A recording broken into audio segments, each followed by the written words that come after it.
Hello one, hello all, it's the most hit my funny bone ghost of them all, Caspa in the flesh, and it's time for a review of Childish Gambino, Bando Stone, and the New World. This is unfortunately the last album from Childish Gambino. Last album? Oh no! Oh no! Yeah, actually under the Childish Gambino moniker. Donald Glover is still gonna make music. Oh, that's a weight off my shoulders. Oh. Yeah, I gotta get you a girlfriend or something. But yes, Childish Gambino, Atlanta actor, rapper, singer, screenwriter, producer, is releasing his final album under the Childish Gambino moniker. The whole album soundtracks Donald Glover's upcoming movie, Bando Stone and the New World, where the character finds himself in this post-apocalyptic situation, teaming up with this woman and her child, as her and her child are combating these prehistoric creatures, along with trying to escape these unexplained, horrific obstacles that are out to get them that have diminished most of the world. So yes, I did watch the trailer that led up to this. I felt like I had to in order to understand the album a bit, but in my honest opinion, this thing really comes off very disjointed, not very cohesive.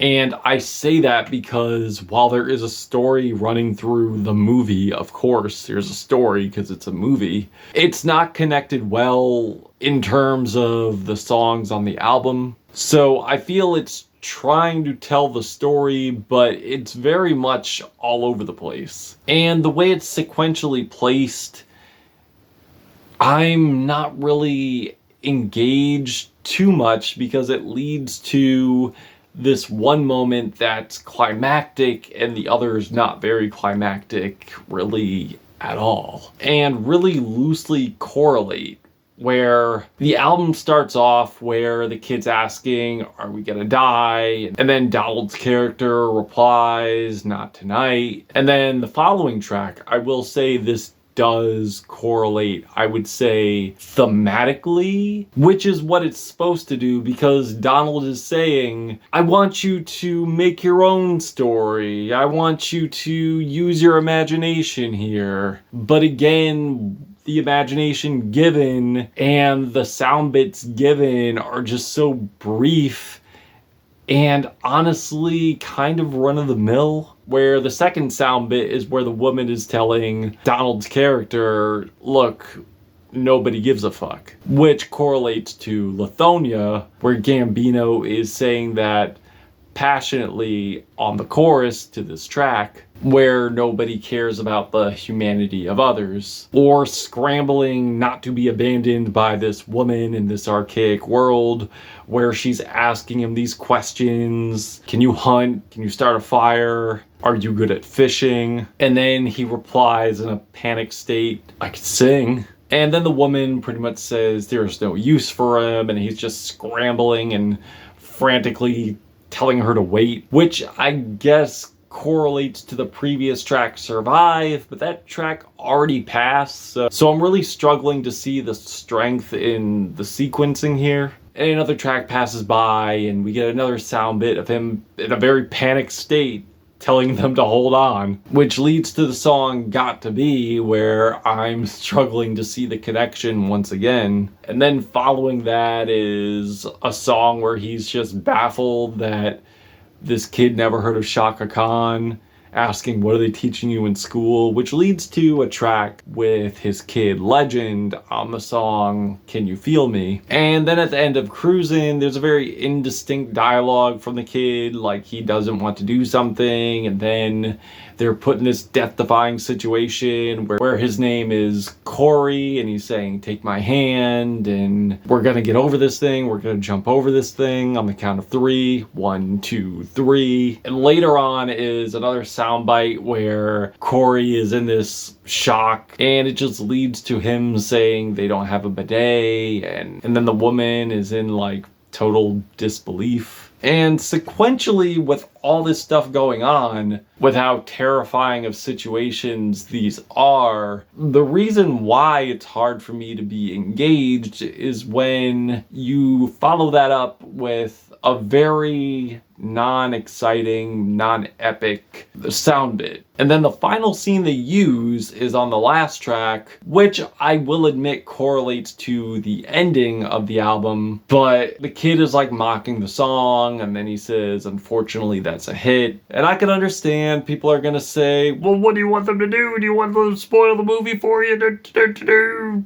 No, but I would love more cohesion here. Wishing there was more of a parallel between track and song. And normally I don't even review soundtracks. And the thing is, this movie that the album is soundtracking hasn't even been released. So a majority of these songs, with the exception of Lithonia, with the exception of the closer, don't really line up with these songs much at all. So I'm left here reviewing a soundtrack to a movie that's not out yet, and honestly, I don't know, like, I do think it's weird to put out a soundtrack to a movie that hasn't come out yet. It's hard for me to grasp. Like, you're not releasing the movie yet, you're telling the audience to make their own story, but the story's not really that interesting due to how scattered the story is. But aside from the lack of cohesion, I don't think that takes away the fact that there are highlights on this album. But there are tracks on here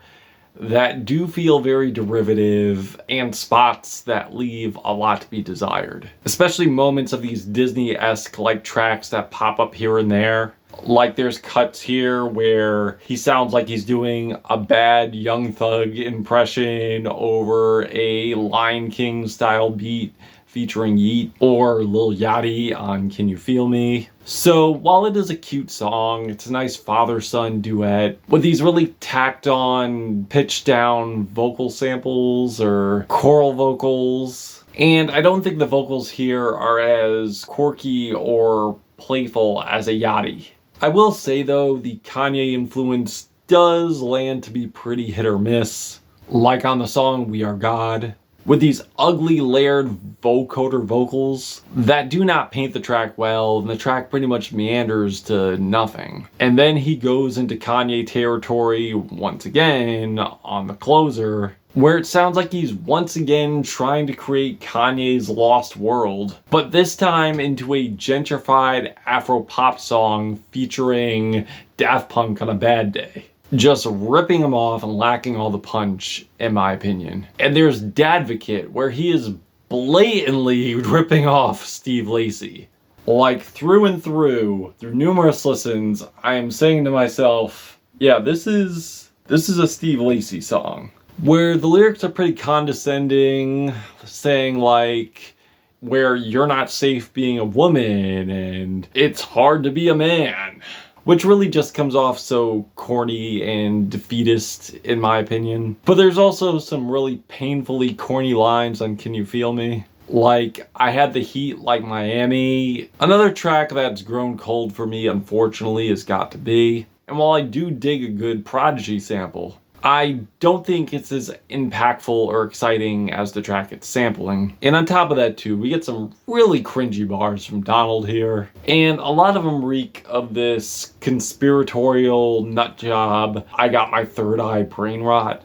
As he's talking about the pandemic lockdown of 2020 that was due to COVID-19, where he's going like, the world's on lockdown, I'm the smartest one, everyone's blind, and I'm the only one that can see. Which just comes off to me as really fake, really conspiratorial, and just contrarian, and honestly just cringe. And then gets interrupted by this woman who's like aggressively hyping him up, and then leads to him going into this goofy, high-pitched, confrontational chant, which is really goofy and silly and not in a fun way. I feel like the album, though, really does show its strengths in terms of production, like on the song Survive, that has these shimmering, sunburnt synths that reminds me of Pharrell and Kanye back in their prime, with these warm, booming bass melodies that just boom through the track, creating these harmonies that are topped with these sprinkling synths that has an excellent mixture with the sax soloing at the end, provided by the great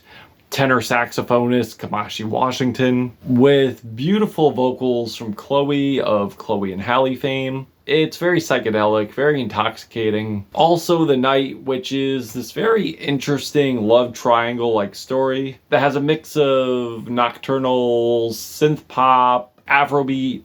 In a way, I feel like rhythmically and production-wise, it reminds me of Phil Collins just a little bit. That has these impassioned performances from Georgia Smith and Amaray, which features very colorful, very groovy melodies from Amaray, who makes quite a few great vocal appearances on this album, especially on Talk My Shit, with cutesy, expressive, animated, fun vocals, sticky melodies, cheeky bars, and I honestly can't wait for her to drop another album. Please, Amaray, drop another album. I would love that. And the track Lithonia, which was a lead single going into this, named after Georgia, which is where Donald Glover is from, which is a very captivating track and honestly the most moving and most powerful vocal performance I think Donald has ever done. Not only on this album, but throughout his whole career, which comes with a blend of alternative rock, glam rock, art rock, especially when it comes to the theatrics on here. It's powerful, it's very intense, it's very emotional, with devastating vocals, with some great guitar breaks, creating a lot of space between his vocals and instrumentation. I love the soaring falsettos and harmonies, reminding me almost of Queen in a way. Like, the whole thing is just so awe-inspiring, and also I feel is one of the only tracks here that really correlates to the movie its soundtracking, and I feel does a better job in the context of rock songs here. So yeah, instrumentally, I do give this album credit, even if I'm not too big on Donald's singing or songwriting on the other tracks here. Like on the track No Excuses, I like the instrumentation, I think it's very beautiful. But Donald's singing and lyrics are just too vapid for me to latch on to. I mean, I do like the wailing synths, the ham percussion, fat booming bass, the heavenly choir, but I feel like the vocoder vocals and just the very scant songwriting in general just leaves the track feeling incomplete. It feels more like an interlude than a song, even if I do like the jazzy Afrobeat breakdown at the midpoint. There's also Happy Survival with instrumentation from Karungabin, but it's just soaked in way too much reverb. It does have a driving groove, sure, but the destination leads to underwhelming and uneventful. I will say though, in terms of lyrics on the tracks that I found to be highlights, I would say I find them very biographical, introspective, cheeky, clever, hilarious at points, and quite confrontational. But I gotta say, he's definitely in his bag on Talk My Shit, where he's saying he wants all the smoke. She asks what's a yet and says it's a kind of boat. Or dropping an off-the-wall line where he's hopping out the coop with his titties out. But I will say, he definitely goes off on the track Yoshi Han, because after the insane great beat switch, he goes off lyrically, and honestly delivering some of the best bars I've probably ever heard him spit. Where he goes, dudes' jokes are so dad but haven't seen their son in a month. Not to mention pointing out hypocrisy in media, in the industry itself, the authentic nature of the music business, where he goes, I'm an actor, you could put that on set, I'm about that action. And it closes up with one of the most killer lines he has probably ever ended a track with. Favorite spot about to close, so I made some calls. Bitch, dude, eat a dick and doggy bag the balls. I also like his bars on Survive as well. I also do like his introspective bars on Survive. I thought there were some clever lines there as well. I like the bar where he says, "You got a podcast because you can't rap. You want some fresh and fit shit, talking body counts. I count a body every time I'm on tracks." So yeah, I feel there are lyrical highlights. I feel there are production highlights, feature highlights, and certainly an eclectic blend of tracks on here in terms of style and genre. But unfortunately, I think the cohesion and the focus is not necessarily here. Also, while he did deliver on here, there are tracks here I do find to be really mild, really half-baked, and honestly underwhelming. Like, it's your last album under the Childish Gambino name, yet you're still being derivative after all these years, and this thing doesn't really feel vinyl, or this thing doesn't really feel like it was well crafted together. And it's a shame too, because this is the soundtrack to your new movie coming out, but it also leads me to believe that maybe this was a cash grab for his new movie. And look, I did dig the ambitious nature of this album, but I just find it kind of hard to put together a story, especially when it's not a very engaging one through and through, nor do the tracks really connect well to the sound bits that you've placed in this album. And while some risks here were taken, I thought they could have been executed better. So I don't hate this album, but I don't necessarily love it either. I'm feeling a 3 out of 5 Black Hearts on this album. But if you've given this a listen, what did you think? Did you love it? Did you hate it? Why? But that's it. That's my opinion. This is my channel. I am your plug. Please comment and sub. Caspa, Gothic Ghost, Childish Gambino, No, Donald Glover. Till we meet again.